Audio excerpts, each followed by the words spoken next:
নজর রাখবো পরবর্তী সংবাদে। কাজলী দেবের মৃত্যু জানিয়ে এক প্রকার রহস্য ঘনীভূত হয়েছিল ধর্মনগর জুড়ে, এবং এই ঘটনার পরিপ্রেক্ষিতে এবার মহিলা কমিশনের সদস্যরা পৌঁছালো গৃহবধূ মৃত্যুর ঘটনার এক প্রকার কথা বলতে, খোঁজ খবর নিতে, পরিবারের সাথে দেখা করতে মহিলা কমিশনের সদস্যরা।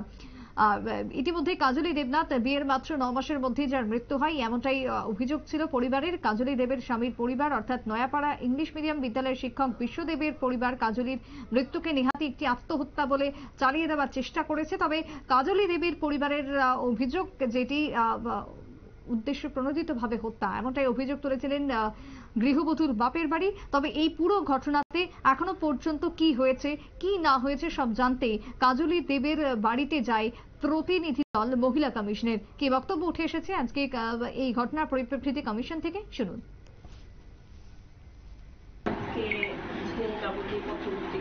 আমরা পেয়েছি যে ধর্মনগর নোয়াপাড়া প্রগতি রোডে বলে আত্মহত্যা বলেছে, কিন্তু এটা আত্মহত্যা না, হয়তো এটা তাই হতে পারে। সে বিষয়ে আজকে আমরা মহিলা কমিশনের থেকে এখানে আসা। এখানে এসে যা দেখলাম যে কাজীর মা বাবা অসুস্থ, আর যে ঘটনাগুলি শুনেছি, তো এই ঘটনা শোনার পরে তো আমি অন্তত মহিলা কমিশন থেকে আমরা এটাই আমাদের প্রচেষ্টা থাকবে যে আসামি যেন উপযুক্ত শাস্তি পায়। আজকে কাজলি গেল, আজকে কাজলি গেল, আরেকদিন আরেক মার কুল খালি হবে, এটা যেন না হয়।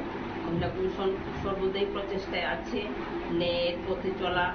আর বিগত দিনও ধর্মনগরের যে কিছু কিছু সমাজ সেবিকা বা সেবক আছে, তারা প্রতিনিয়তই নির্যাতিতার পাশে ছিল, আছে, ন্যায় দিয়েছে।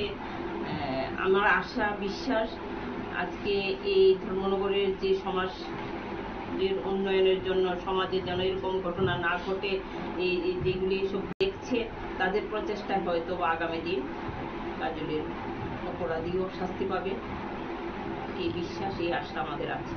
মহিলা কমিশন থেকে আপনাদের মানে কি পদক্ষেপ? আমাদের পদক্ষেপ একদম চূড়ান্ত, যে জায়গায় যাওয়া দরকার, যেখানে গেলে আসামি উপযুক্ত শাস্তি পাবে, সেদিকে আমরা লক্ষ্য রাখবো, সেই বিশ্বাস আমাদের আছে।